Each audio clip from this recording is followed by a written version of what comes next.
Happy Thanksgiving to my American audience, and for you I have a deck profile that if you play, you'll be called worse names than turkey. Trust me, this is just, no.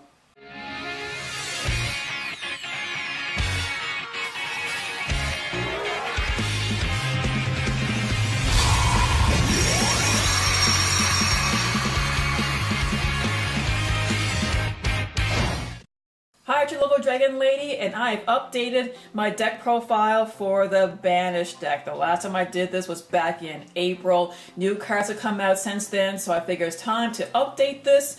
And this is definitely, I made a lot of mean decks in the past, but this is probably the worst. It's my husband's favorite deck to play with, so if you want to see this in action, go to the link in the description below. I figure it'd be fitting that he provided the replays for this.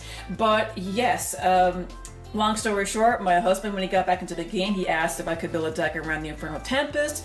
I did, and I regret it. I really do. I hate going against this deck. Now, this deck has multiple win conditions. One, you can win by decking out your opponent. You can win by reducing your opponent's life points to 0 by either burn or battle damage.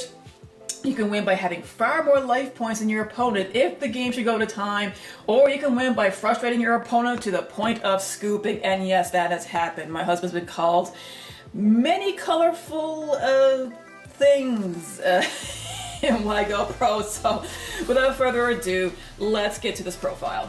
For monsters, I have 3 Swift Scarecrows and 3 Battle Fader. These cards are really good as a form of defense if you don't have anything to work with, but they're very important because they all have 0 attack, and that can be useful in triggering the Inferno Tempest. 3 Gren Manju. Everyone knows what this card does by now. He gains 400 attack and defense for each of your cards that has been banished, and trust me, that is what this deck does. The more banishing you do, the better.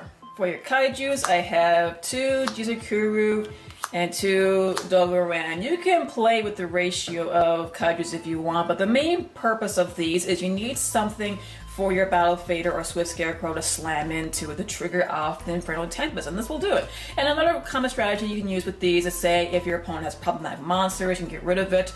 You can special summon the Dogoran on your opponent's side of the field and use a Jizukuru to slam into it to get rid of it.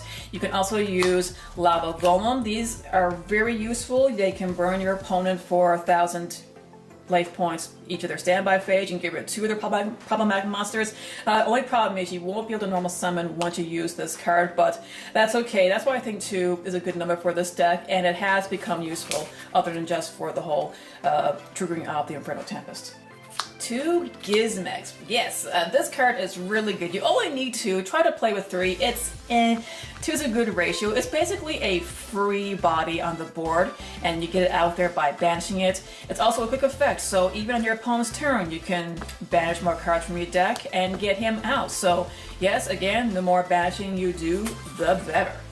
2 Dimension Shifter. This is a card that I swap out of, on my side deck pretty often because it's only a card that's useful in your opening hand. You can't have any cards in your graveyard in order to use it, and it really discourages your opponent from doing any combos plays because any cards that's sent to the grave will be banished instead. And trust me, with this deck, not only is it important for you to banish your own cards, but it's also important to banish as many cards from your opponent's deck as possible. 2 Necroface. Very useful card, but you also have to be careful with it because if this card gets banished via Inferno Tempest, you will also have to mill cards from your deck, as does your opponent. So if you're not careful with this card, you might end up decking yourself out.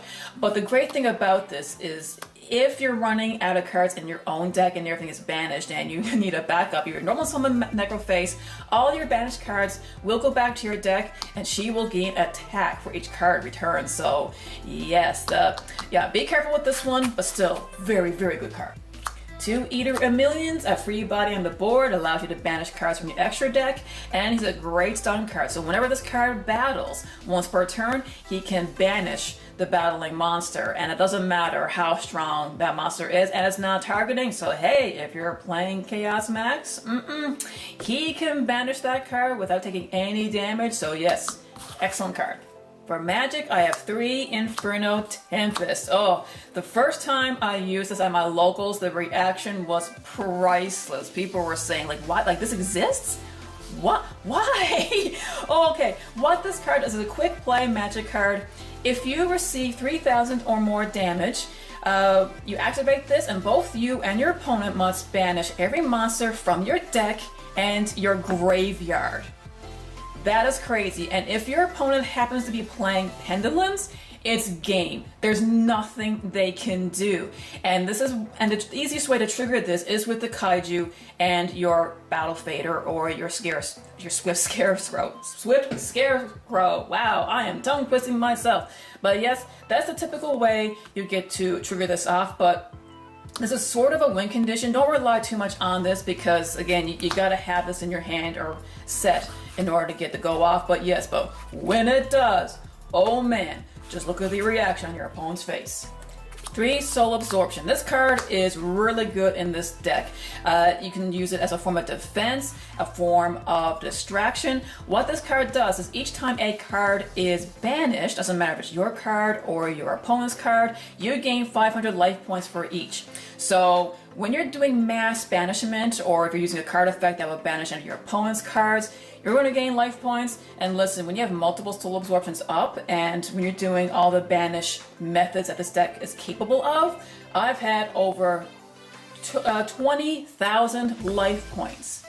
So your opponent's going to try to get rid of this card with card effects like Twin Twisters, but if the game goes long enough and goes to time, and you have more life points than your opponent, well, yeah, that will be a victory for you. So this is another card that can really annoy your opponent, and trying to whittle down all the life points you have is going to take a lot of effort. For draw power, we have 3 Pot of Desires. You need to be careful with this because with 3 of them you are capable of decking yourself out.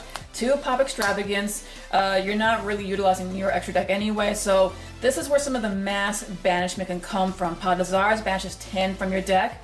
Pop Extravagance, you could banish 3 or 6 from the extra deck. So yes, and you have a few Soul Absorptions activated, bam, that is a lot of life points you are going to gain, and you get the draw. And in a way, it doesn't matter too much if your opponent ashes either of these because the goal is to banish. So yes, these cards you can't really go wrong with. One-Dimensional Fissure, it's just more banishment opportunities. There's only one, you're only allowed one, so like if you had to side, this might be a good card to side out. But yes, any card that goes to the grave is banished instead. Okay, for traps, there's not very many, but they are quite important. We're going to start off with 3 DD Dynamite. This is usually the game ender, and you only want to use it in the late game. What this card does is you burn your opponent for 300 points for each of their cards that are banished. So if you were to trigger off Inferno Tempest or any other card effect that banishes a lot of their deck, yeah, you activate this and it is game. Once you do activate Inferno Tempest, this card is easier to reach because now you don't have any monsters left, so drawing into it is so much easier. 3 Trickstar Reincarnation. So yes, another way you can banish your opponent's cards. You activate this, they have to banish their entire hand and draw more cards. So this also adds to the deck out effect. So yeah, very, very good card. 2 Evenly Matched. You can try 3, but I found it to be a little too cloggy, but this is a very good going second card, especially if your opponent has a full field setup. Well, if this is in your hand, you can activate it to banish almost their entire field. So yes, banishing their deck is very useful. To find these cards, 3 Trap Tricks. Oh yes, very good. If you have Trap Tricks set, you can use it to look up your Trickstar Reincarnation, your Evenly Matched, or your DD Dynamite, especially if it's the late game. The best part is once you activate it, you can use that trap card during the same turn. So if you manage to banish a lot of your opponent's deck and you activate Trap Trick, well, naturally you would go for the DD Dynamite. But it depends on the situation. In the early game, you may want to look for Evenly Matched or for Trickstar Reincarnation. So yes, very, very good card. If you don't have Trap Trick, another good alternative would be Lilith, Lady the Laminate. It's the same sort of idea. You know, you can use her to tribute herself, but either way, it will allow you to get 3 normal traps. Randomly pick one, and you can use it during the next turn. Last but not least, 1 Macrocosmos. Same idea as a Dimensional Fissure. You just activate it, and any card that's sent to the grave will be banished instead. So yeah, any card that you banish or you get your opponent to banish is always a plus. For the side deck, this is what I have. For monsters, I have 3 Lilith, Lady the Laminate. She's a very good alternative to the Trap Tricks.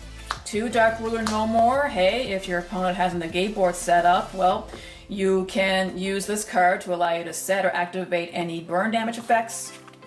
2 Twin Twisters and 2 Eternity. This deck can be vulnerable to back row heavy decks, especially the Gren Manju. You don't want a pumped up Gren Manju to be taken up by anything in the back row.